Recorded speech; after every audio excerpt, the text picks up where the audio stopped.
valientes alcemos nuestro canto con viva emoción, y del mundo a la paz ostentemos nuestro invicto glorioso pendón. Salve el pueblo que intrépido y fuerte a la guerra a morir se lanzó, cuando en bélico reto de muerte sus cadenas de esclavos rompió. El Estado, el Poder Ejecutivo, las instituciones de justicia tienen facultad constitucional para recurrir en apelación el caso de Gonzalo Castillo. Tal como te explicaba, los poderes son independientes. Y voy a leer entonces el artículo 3 y el 4. Porque el pueblo dominicano, además de estar muy informado y tener mucha gente que habla, también tiene que ser educado también. Sí. Educado no es igual que ser informado.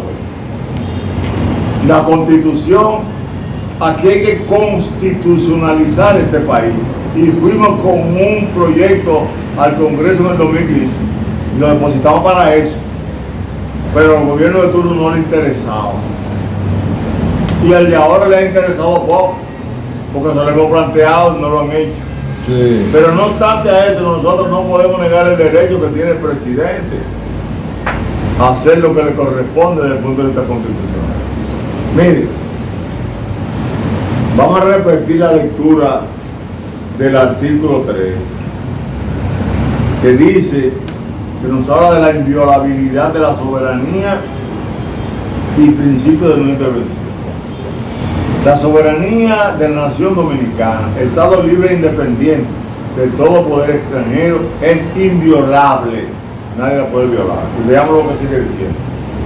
Ninguno de los poderes públicos organizados por la presente Constitución puede realizar o permitir la realización de actos que constituyan una intervención directa o indirecta en los asuntos internos o externos de la República Dominicana. Ningún poder extranjero o una injerencia que atente contra la personalidad e integridad del Estado y de los atributos que se le reconocen y consagran en esta Constitución. Si es el poder judicial que le corresponde decidir el caso, nadie puede intervenir. Y hay que entender que de facto la embajadora norteamericana ha intervenido. Eso tenemos que plantearlo, porque es una realidad que se ha visto, que ahora mismo cuando el presidente se somete de nuevo, ella se pronuncia a favor de la libertad de expresión. Y la libertad de expresión tiene un límite que ya la leímos en su párrafo. Sí. La dignidad del ser humano hay que respetarla. La dignidad, el respeto a la dignidad es el principal derecho de los derechos fundamentales. El artículo 5, artículo 7 y artículo 8 así lo expresan. Entonces nosotros entendemos que si el artículo 4 nos dice a nosotros que el gobierno de la nación es esencialmente civil, republicano, democrático y representativo, se divide en poder legislativo, poder ejecutivo y poder judicial. Estos tres poderes son independientes en el ejercicio de sus respectivas funciones. Sus encargados son responsables y no pueden delegar su atribución. El presidente de la República es responsable del poder ejecutivo. Sí. Y el poder ejecutivo es que tiene que perseguir la corrupción permanentemente. Por eso tiene la Contraloría General de la República para, de una forma u otra, vivir verificando con sus auditores los gastos del Estado. Y que hay una Cámara de Cuentas que está para ser la auditora externa, y el presidente tiene que recibir de la Cámara de Cuentas un informe para dárselo al país el 27 de febrero. Pero no le puede hablar mentira. Y el Congreso debe crear comisiones para ver si eso que dice el presidente es cierto, para evitar corrupción. Entonces, sí tiene derecho los poderes del Estado, uno, a defender cada uno su responsabilidad. Y en este caso, el presidente está utilizando ese grupo creado de abogados para defender o impedir que el patrimonio público no se dilapide, no se vaya a los bolsillos de nadie. Son derechos que le corresponden al Poder Ejecutivo y a nuestro juicio lo está ejecutando. Y nosotros lo respaldamos en ese punto como representantes que somos de la lucha contra la ignorancia cívica en este país, como representantes que somos de la lucha que hemos tenido por rescatar la memoria de Abril, porque Abril se ha querido ahogar, se ha querido empañar por muchos sectores, pero es el tercer acontecimiento más importante de la historia nacional, porque después de Abril que tenemos nosotros una democracia con los efectos negativos que tiene, pero con el desarrollo que ha tenido, y se ve que si los gobiernos que nosotros hemos tenido hubieran educado al pueblo y el pueblo no se hubiera, y muchos de ellos no se hubieran robado patrimonio del Estado como se está demostrando en los tribunales y entre el Ministerio Público, este fuera un país sin tapones,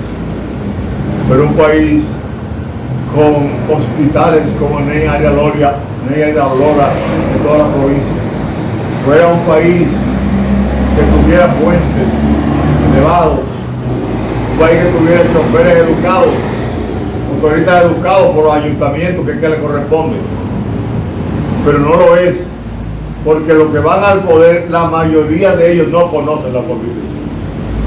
Nosotros repetimos en el día de hoy que lo que hay que hacer es que este país se constitucionalice para que aquí se haga lo que hay que hacer siempre, que se cumpla con la ley y punto, para que aquí se acabe el relajo.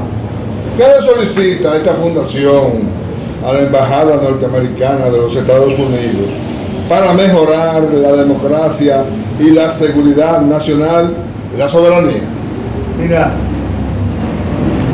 hemos visto lo dinámico de la embajada, lo inteligente de ella, lo interesado en defender su país y con ello tal vez el nuestro.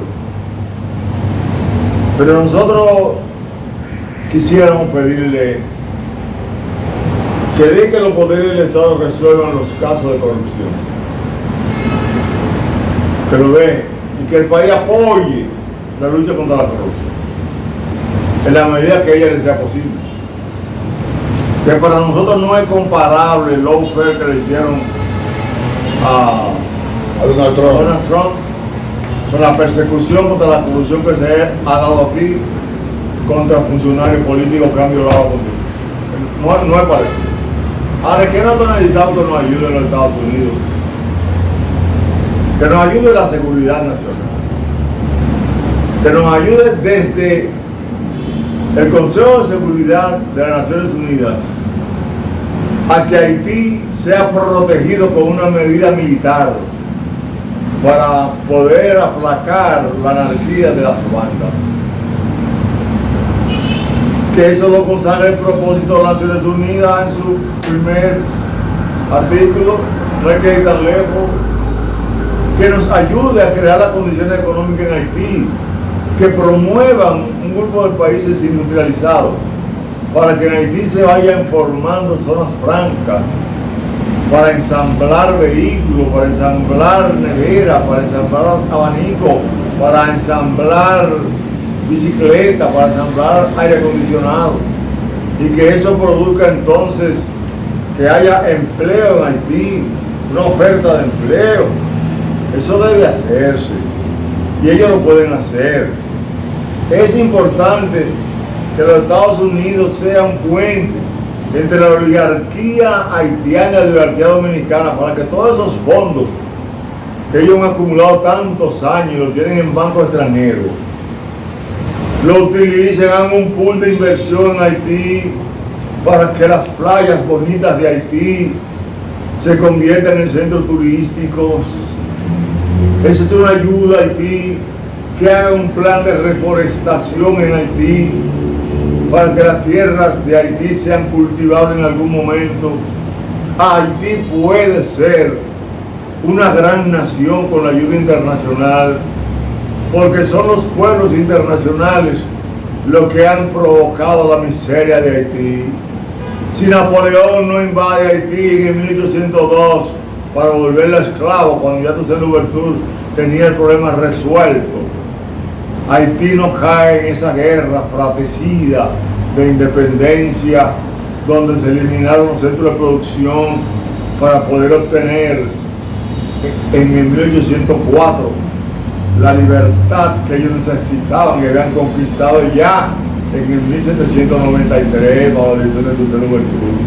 Fue un error de Napoleón. Las naciones grandes han cometido crímenes contra estos países. Entonces nosotros necesitamos que los Estados Unidos le demuestre al mundo que esta nación fue invadida 2 veces. Que Cuba fue invadida, que Estados Unidos fue invadido, pero que este es el país más desarrollado ahora mismo en términos democráticos, de lo que forma el cordón de la frontera imperial. Nosotros tenemos de un lado a Puerto Rico y de otro lado a Cuba. Puerto Rico le pertenece a Estados Unidos y Cuba tiene la base de Guantánamo y está ahora luchando para ver cómo las relaciones. Que se ponga un ejemplo de que este país ha luchado sistemáticamente, heroicamente, permanentemente por su democracia y se ponga como ejemplo en el mundo, como un ejemplo de una democracia que quiere crecer, que nos dejen crecer entre nosotros, amparado en el conocimiento de la Constitución, que los partidos políticos ahora este año eduquen en Constitución al pueblo, que se preparen para que en las primarias que se deben abrir el primer domingo de julio del 2027 se puedan aprovechar y la gente vaya a votar por conciencia y no por soborno. Ese es el gran logro, que tengamos mañana un gobierno elegido por un pueblo consciente, que fortalezca su institucionalidad y que los hombres y mujeres que lleguen al poder sean electos, se vanaglorien, se sientan satisfechos en su honor y dignidad, en cumplir fielmente el mandato de la Constitución y que sepan que al gobierno no se va a servirse, va a servirle al pueblo. Y que salgan de ahí con el honor de ir caminando a las calles cuando salgan de los puestos, con la frente en alto y el pecho erguido, de la satisfacción que tiene el deber cumplido. Gracias, profesor.